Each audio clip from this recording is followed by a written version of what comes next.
Leviticus chapter 2, the grain offering. When anyone brings a grain offering to the Lord, the offering is to be of the finest flour.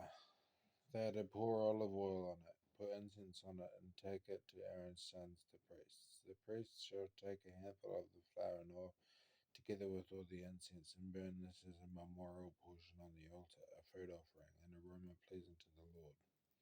The rest of the grain offering belongs to Aaron and his sons. It is a most holy part of the food offerings presented to the Lord.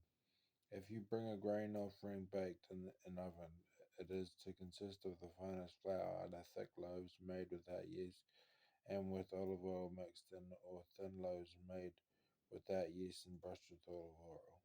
If your offering is prepared on a griddle, it is to be made of the finest flour mixed with oil and without yeast.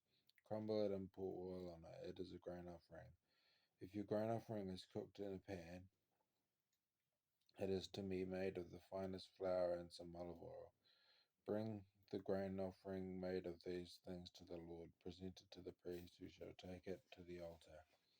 He shall take out the memorial portion from the grain offering and burn it on the altar as a food offering, an aroma pleasing to the Lord. The rest of the grain offering belongs to Aaron and his sons. It is the most holy part of the food offerings presented to the Lord.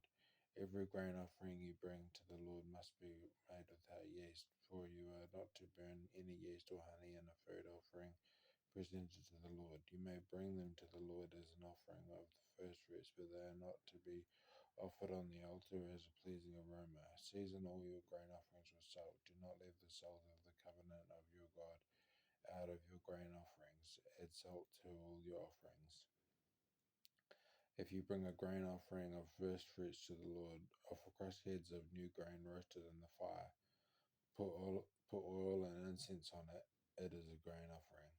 The priest shall burn the memorial portion of the crushed grain and the oil, together with all the incense, as a food offering presented to the Lord.